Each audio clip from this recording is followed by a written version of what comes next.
we get it. It's the slow time of the season, but I mean, Homer and I were just talking about it, and guys are doing interviews per usual, right? It's this time of the season, and Josh Jacobs happened to have, just be having a conversation, and he happened to be talking about the wide receiver group, and I didn't, I listened to the clip. I'm sure you listened to the clip.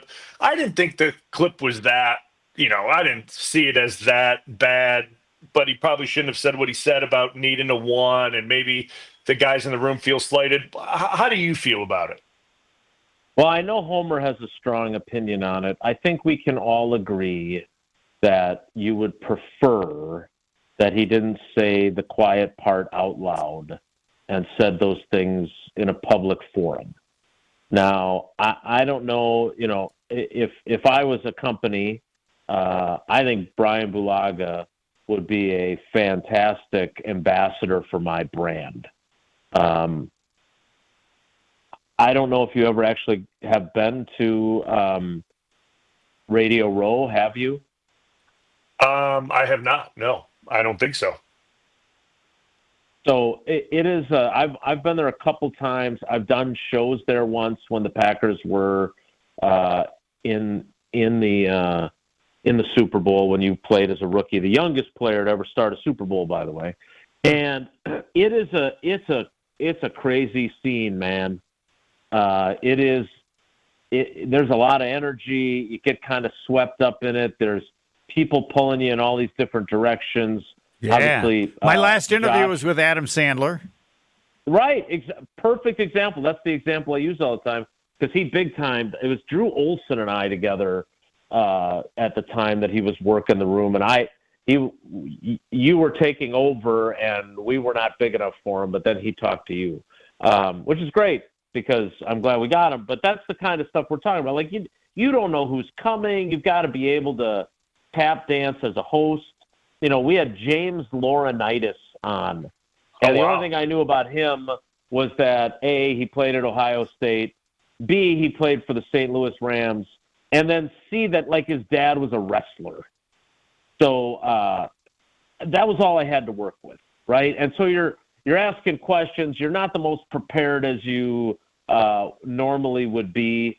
And so you're kind of dancing as fast as you can. We had Sam Bradford on that same year, and quite frankly, I don't know what exactly Packers fans care about Sam Bradford. He was hawking like Axe body spray or something ridiculous.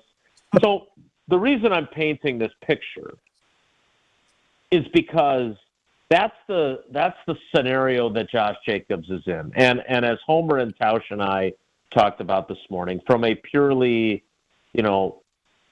what you would ideally like to have happen.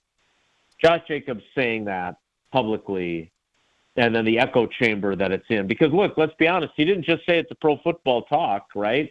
He said something similar to Kay Adams. He said something to one of our competitors in Milwaukee that's down there. Like, it was something he said multiple times. And what I would argue, though, is that he has the truth as a defense, and while he shouldn't have said it, that doesn't make it false. And so, I know you'd rather have him go about it a different way. And if he'd have said, if you were the rookie starting right tackle, and if Aaron Rodgers was doing interviews and saying, yeah, well, we need a true right tackle, not some rookie who's playing out of position, you wouldn't have liked that either, right? But no. What I would argue is that he didn't say anything that other people in the building aren't at least thinking. They may not do anything about it, but I listened. Jim Matt and Molly played for me on ESPN Madison the clips of Jordan Love today. He was down there doing interviews too. I didn't think he exactly dispelled what Josh Jacobs said. I mean, his go-to line was, "Hey, when you've got good players and you add more good players, that's a good thing."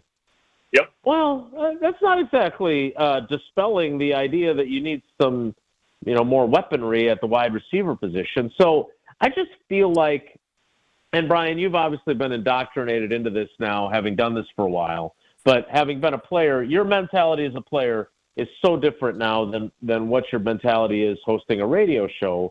And I would just say, that in this field, and I try to fight against this, and sometimes it's hard, but like I fought against the crowning of Jordan Love after and he was great during the second half of the 2023 season. You will not get an argument from me on that. I fully tell you he was playing the position as well as anybody in the NFL down the stretch of the 2023 season. But I always felt queasy about crowning him as, oh, he's going to be in the MVP conversation, and he's just the latest now after Favre and Rodgers. It's hard.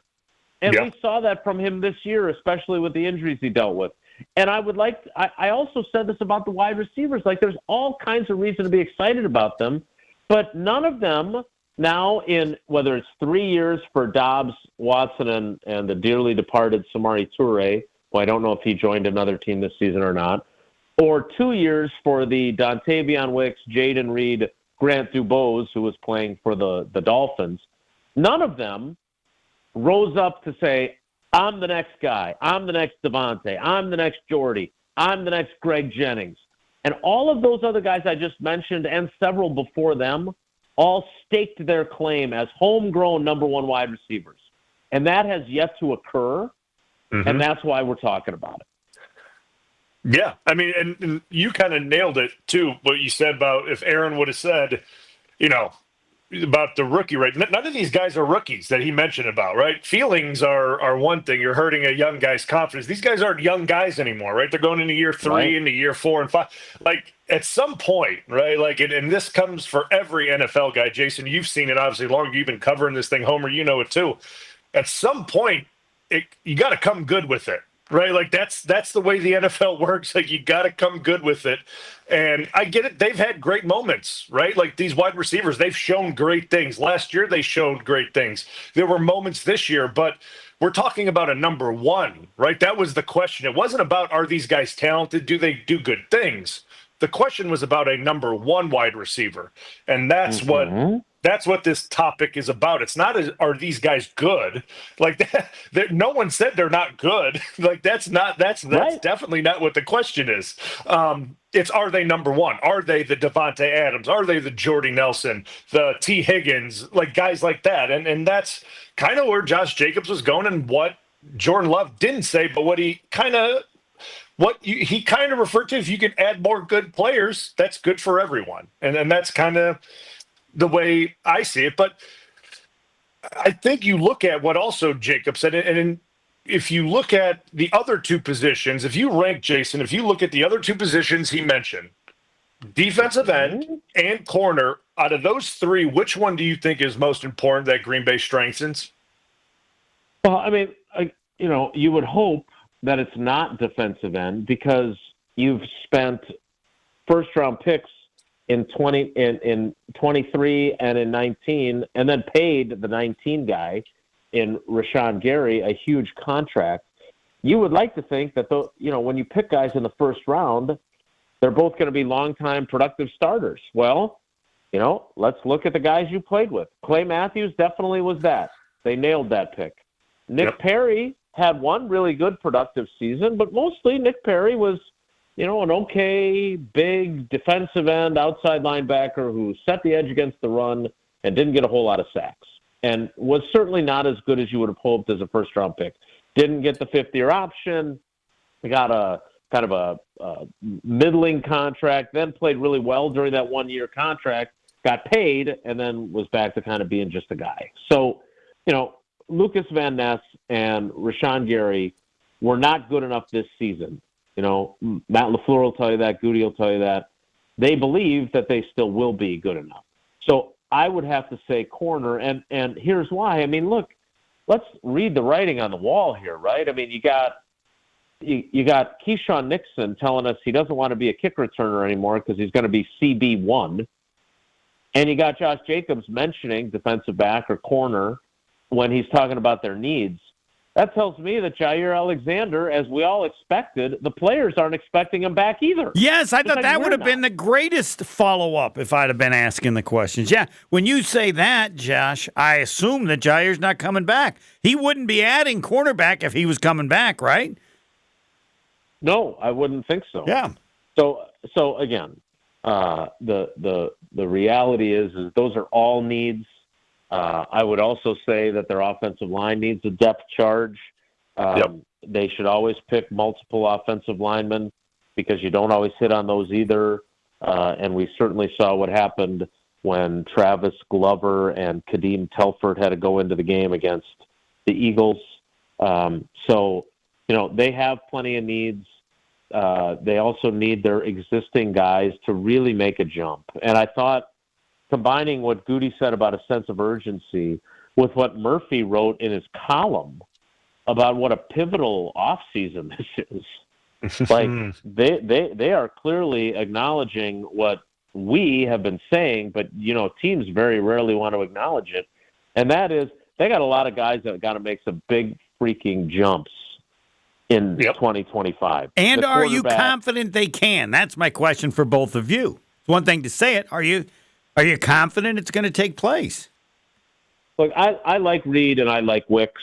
I think both of them are capable of it, but as Bryan knows better than anyone, it doesn't matter what you're capable of. It matters what you do. And they have not done it yet. I see them as being capable of it, but it's up to them to actually do it. Like Tucker Kraft did. Like we saw Tucker Kraft during the second half of his rookie season, and we're like, hey, this guy could be pretty damn good. And what did he do this year? He went out there and was even better. That's what you need to do, and you didn't see enough of the guys do that.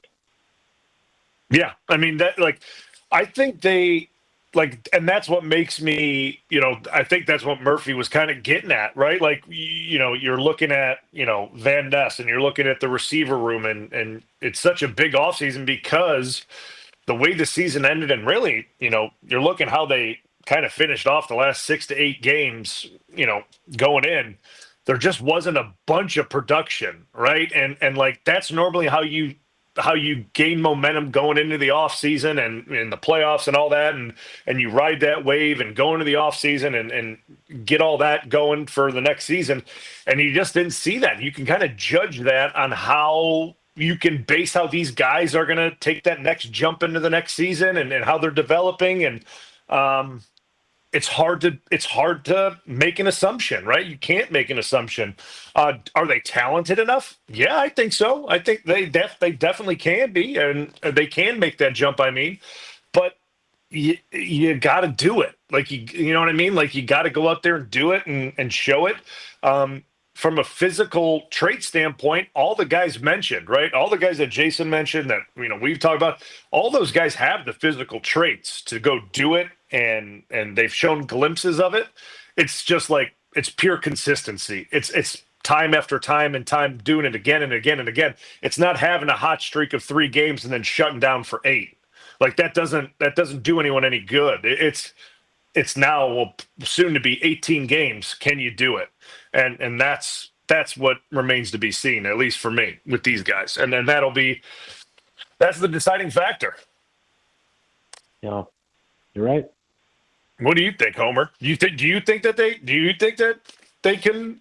Yes. I'm cautiously optimistic.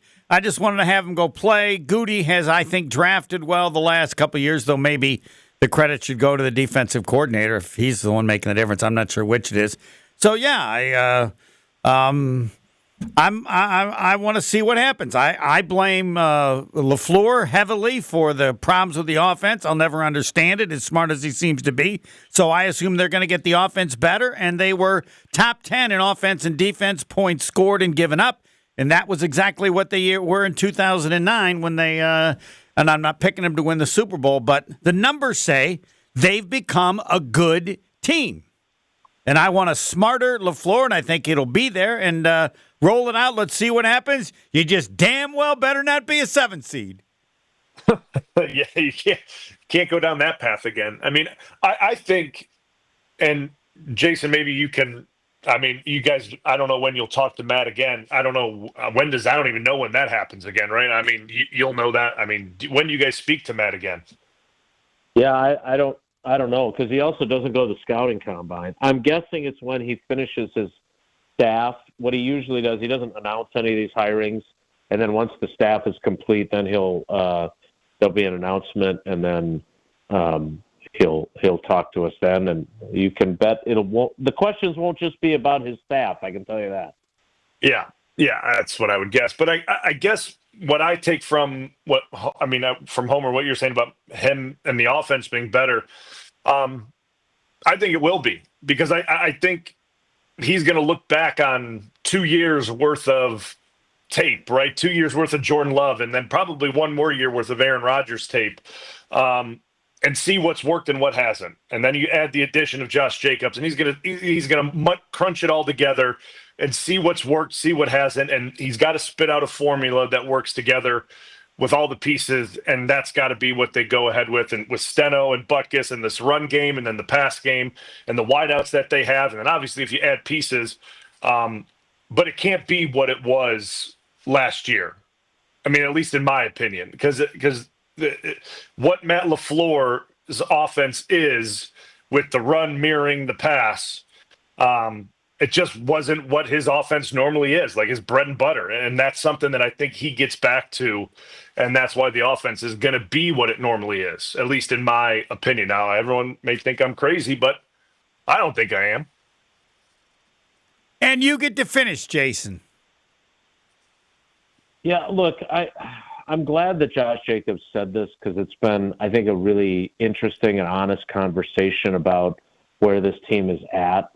And it is fascinating to me more than anything that we're having these conversations because they lost their last 3 games, right? They lost to the Vikings, they lost to the Bears, then they lose the playoff game. And this offseason just feels so vastly different than it did last year when everything was puppy dogs and ice cream and seashells and balloons because they won 6 of their last 8 regular season games. The quarterback was playing great. They go down to Dallas and kick the crap out of the Cowboys and Mike McCarthy's team. Then they have the 49ers on the ropes. Like, we've gone from this, oh, God, they're on their way to this, oh, boy, this is a really pivotal offseason. I wonder how it's going to play out. So it is. It's going to be fascinating. I'm eager to see it. But it is a very sharp difference between the conversations we would have been having on February 6th, 2024, and the conversations we're having now on February 6th, 2025. Thanks, Jason. All right, guys, take care. Be good. Jason Wilde, all Packers all the time. Jason Wilde and Bryan Bulaga, not necessarily in that order.